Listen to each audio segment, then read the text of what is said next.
Hello, everyone. Bonjour, bonsoir, bon après-midi, wherever you are in the world. On behalf of the Embassy of Switzerland in the US here in Washington, D.C., thank you so much for joining us for another edition of our Swiss Film Club. My name is Emily Buss, and I work in the public diplomacy section here at the Embassy.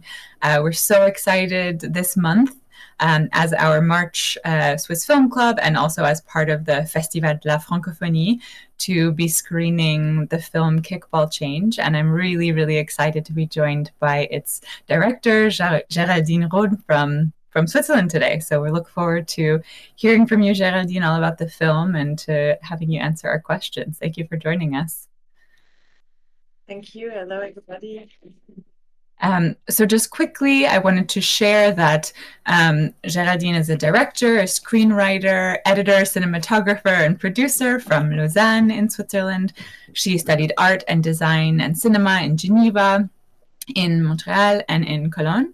And her short films have been shown at numerous festivals around the world. This film, Kickball Change, was premiered in January of 2024 at the Solothurn Film Festival in Switzerland. And this is its first time being shown here in the US. So I'm very glad we could share it with you. And I hope everyone really enjoyed it. And if you haven't had a chance to watch yet, the film is going to be available still through this weekend. So it's a nice way to spend an hour of your weekend. We highly, highly recommend it. And also, as I mentioned, again, this is the Mois de la Francophonie, the Festival de la Francophonie. So we're excited to highlight French-speaking Switzerland and the films being made there. And we'll hear a bit more about that today as well. So with that, Geraldine, thank you again for joining us from Switzerland. And if anyone has questions over the course of our discussion, if you're watching live, you can go ahead and put it in the chat or click the Ask a Question button, and we'll try to get to as many as we can. But I'll go ahead and start at the beginning, Geraldine. So if I remember correctly, this piece was originally a play, and then it was adapted into film. So I'm wondering if you could speak about the process of adapting the play and how you became involved and what drew you to the story. Yes, actually, yeah, we've adapted the play. Actually, the French Swiss TV offers filmmaker to adapt a play that is playing in French Switzerland the same year for TV. Then really to take a play and make it watchable for television. And I knew Kian and Charlotte Universe, the two actors that are also the metteur en scène, yeah, the playwright, the directors, yeah. Yeah, the play director. I really loved their artistic universe.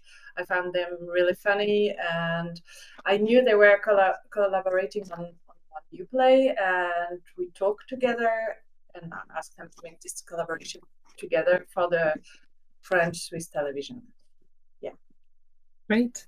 And what did you I'm curious also for people who maybe are not as familiar with the world of acrobatic rock dancing, sort of could you speak a bit more about that world and maybe what interested you about it and what do you think made it a good setting for telling this story?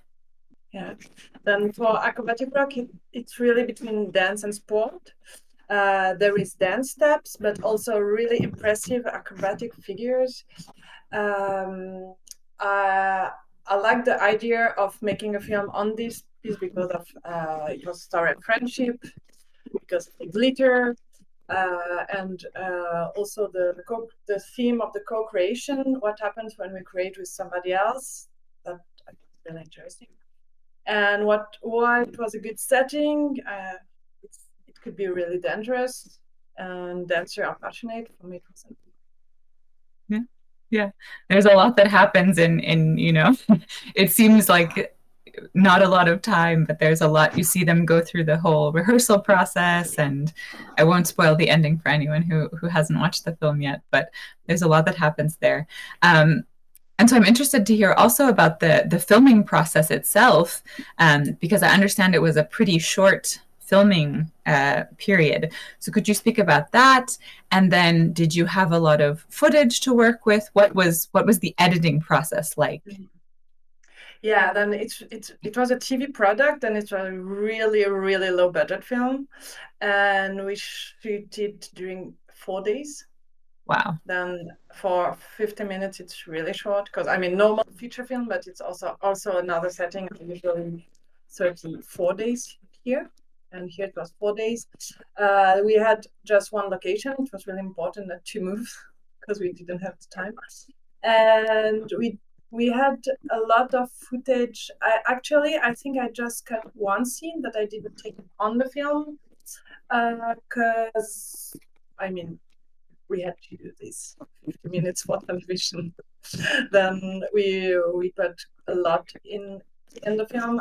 After that, the editing was a bit complicated because we worked a lot with improvisation. Mm-hmm. When then the dialogues were always changing all the time. Then it was kind of tricky to edit it. Then it was a lot of material, but not a lot of scenes. Okay.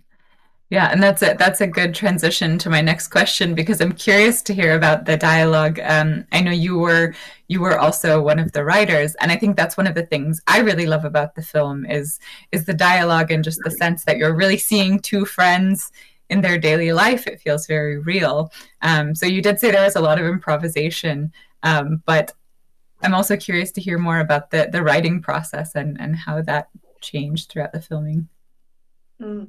Yeah, the play was a bit different because when it's theater, you can like watch people just jumping during 10 minutes.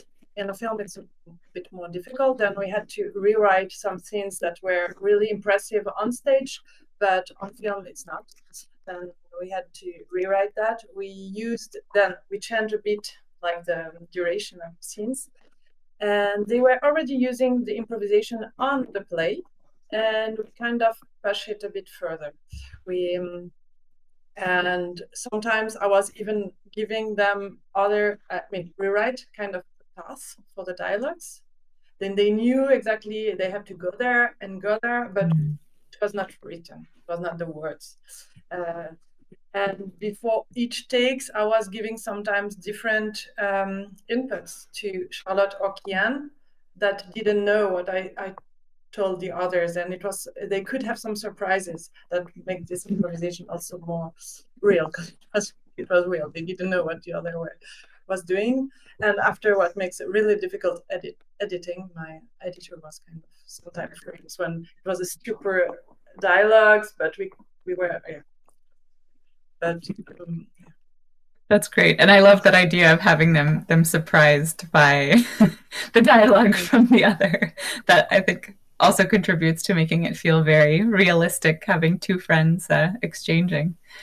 Um, what is one thing that you would hope people take away from the film? um, for me it was a note to friendship. Mm. Um, and in that film, I mean, sometimes we have to fight for it, but it give a lot of courage, I think. And yeah, Mm. Yeah, yeah, maybe. love that. And it's great. I think they were also, you said they had also worked together for a long time. So Yeah, they that know each friendship other is for a really. long time. Actually, Kian is a dancer. Charlotte is Mm. an actress. Mhm. I worked with Charlotte also on my first project when I came to Switzerland after my studies. Then we know, I mean, three of us, we know also each other since a long time. It was also really appreciable to work together. Oh, that's great. And maybe speaking more generally, since you also touched on the fact that we had an actress and a dancer and you work in film, at the embassy, we're always trying to make connections to Switzerland for our American audiences. So I'm curious if you can talk a bit more from your perspective about the filmmaking landscape in Switzerland and especially in French-speaking Switzerland in La Romandie, since we're talking about Moi de la Francophonie, and what the filmmaking landscape is like, and the storytelling and sort of artistic Mm. landscape generally. It's small. I mean, we know almost all, I mean, we know each other between filmmakers. It's really a small industry. It's, um, yeah. and we are more famous here for documentaries than fiction. There is some, but not so much. It's kind of it's better for us to make co-production also with France or Belgium. For my next feature film, I have a co-production with Belgium, because in Switzerland, if we are just Switzerland, it's a small film. Then, but we are. I think this last year it's always more professionalized, but it's still it's still a small industry, more like American independent films, like really small films. But yeah. Well, and I think it's also maybe we do screen a lot of documentaries here, and also films that are maybe a bit heavier. So it's less frequent that you see a comedy like this coming out of Switzerland as well. So it's nice to be able to screen something a bit lighter. My first feature film was really funny. I mean, a Oh, dark wonderful. comedy. Wonderful. Okay. Well, we'll hear about that more in a minute. I again want to open the floor if anyone does have any questions. I just have a couple of more questions for Geraldine. I would also love to get your perspective as a woman working in the film industry, especially behind the camera, about the progress that has been made in terms of gender equality in the industry. Are you hopeful for the future? What progress is there still to be made? Mm-hmm. Actually, changed. I mean, I came back in Switzerland 10 years ago after my studies and began on film shooting, also as a first AD, assistant director. And it changed a lot since 10 years, because we have a lot more women and on film shooting. After the really like important position are still really are still really men. Yeah. Like we have no director of photography as a female here. I mean, there is a Swiss director of photography, but living in Berlin. Then and personally, I mean, it's still better. Personally, I need balance of both gender in position of power. I think it's really important. And film shooting are much more, let's say, it's much more.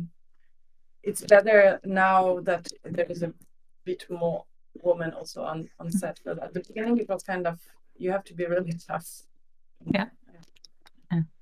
Well, I'm glad to hear there are more and more women working behind the scenes, and hopefully that continues to increase in the next few years.